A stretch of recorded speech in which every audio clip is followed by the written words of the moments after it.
I have the distinct honor to introduce Mayor Slay and hear his vision for the city of St. Louis with regards to transit.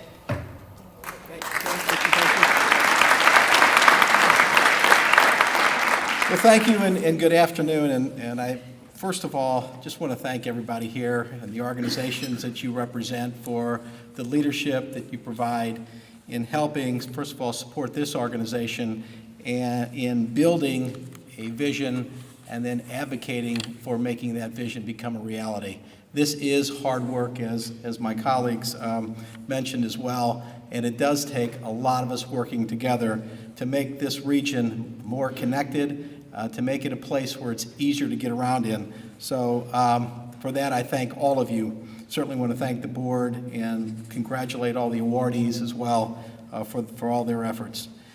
For the last 30 years, the Citizens for Modern Transit has been a central player in developing public support for a steadily evolving and expanding bi-state system of light rail and other transit.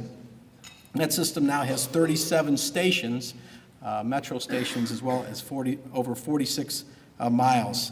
As we celebrated with some of the the awards this afternoon, we just announced, of course, it was just announced that we received a $10.3 million Tiger grant for a metro station in the Cortex district, which is something that, when up and running, is expected to be one of the very busiest in the system, and I think that's something we can be very proud of.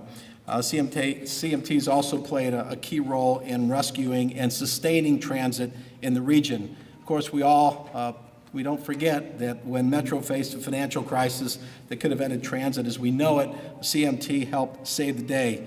All of you, in supporting this organization, helped the whole region understand that some of us ride transit, but all of us need it. But let's talk about Amendment 7. I know Dave mentioned that as well. The August vote, of course, was not a good one in terms of providing the funding that is necessary to really build the vision that we all want to see. And while it was defeated overwhelmingly, I think it really, even in defeat, I think Amendment 7 really helped the cause of urban transportation and was an important step forward in addressing this very difficult issue. What needs to be done basically on a statewide basis.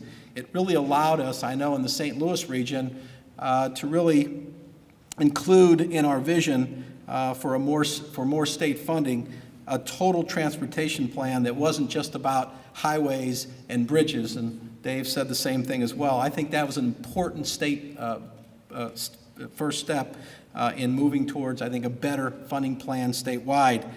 CMT's endorsement of Amendment 7 was unpopular, I know, with some in the community. I even think some that support the organization and members of this organization. But CMT did exactly what we needed to do to break through on urban transportation. CMT took a long-term view on how to solve a very complex problem, and even the best advocates understand that progress with transit is really a step-by-step approach. It requires patience. The surest path, of course, is working together. We are not working in a vacuum. We are working in a broad state with a lot of different interests and people with a lot of different perspectives. We have to understand, we have to have a shared interest in helping each other meet local transportation needs. And let's look at the future. We are building a total transportation plan for the city of St. Louis, and here are some of the values that we really want to advance. First, as I'm sure everyone in this room believes, that building a quality transportation system isn't just about connecting dots on a map. It's about making sure that we build more livable communities, more vibrant communities, and that includes access to opportunities, and that's what Mark Kern was talking about as well. Concentrated poverty is one of our major challenges in St. Louis, and that doesn't just include the city of St. Louis. Transportation is a major part of the solution to that issue. Poverty is a product of isolation. Transit helps us eliminate isolation. Transit offers tangible, practical proof that we are connected, and we should be. Transit helps us put education, training, jobs, and cultural resources within reach of everyone in our community, particularly those who need it the most. Transportation is key to creating opportunity for good-paying jobs. Highways, bridges, rail lines, and river ports connect this city with its workers, goods, products, and to the world. Cities succeed when our streets are vibrant and well-maintained, and pedestrians safely can walk on broad sidewalks in all parts of town. Cities succeed when its people stay healthy by being active, when pedestrians are able to walk to a grocery store, a restaurant, a coffee shop, a library, and an urban trail. Cities succeed when sidewalks and street crossings are accessible to all, including the elderly and the disabled. Cities succeed when cyclists safely can share the street with motorists and people can easily call a cab or, yes, share a ride to get where they need to go. Cities succeed when our major transit investments are smart, affordable, sustainable choices. And that starts with the fundamentals. We must make sure that Metro service for transit-dependent citizens is adequately and reliably funded. And nothing matters if we fail to do that. And also, as Dave mentioned as well, getting state funding, trying to get more state involvement in what we're doing here on a local basis is very, very important. It happens in communities all over the country. We could use the support here we all know that the city of St. Louis is a huge economic engine for the entire state. Being competitive as an economic engine really relies heavily, for all the reasons I just said, on what kind of transportation system you have, how connected you are, how you can get your goods to market, how you can get people to their jobs. And transit is the most important component of that.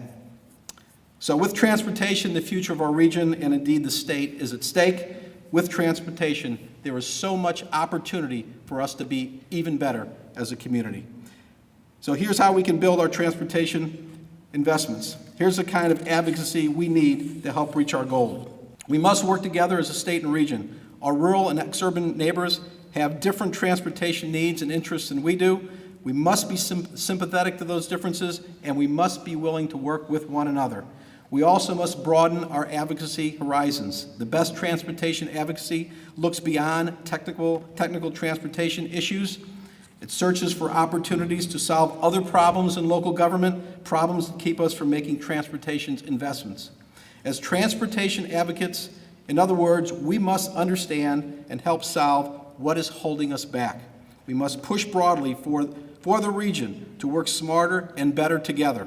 We must show the connection between good stewardship and having more resources to invest in things that matter the most. If we want more resources for transportation, we must work on problems that are diverting resources from other things we need. And I think, again, we need to take a broader regional approach to a lot of things that we're working on here, because what happens in one part of our community impacts the entire community. And I think what we're seeing in Ferguson is really bringing that to the surface. That there are a lot of very significant issues here that are not going to be solved in isolation. They have to be solved by the entire community working together.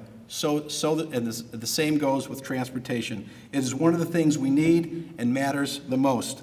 So with the leadership of the Modern Transit, I have, and all of you here, I have every confidence that we are going to solve these very difficult problems. We're going to do better in the future, but we do have a lot of work to do. So thank you all for your involvement and support and leadership, and look forward to working with you on a lot of good things in the future.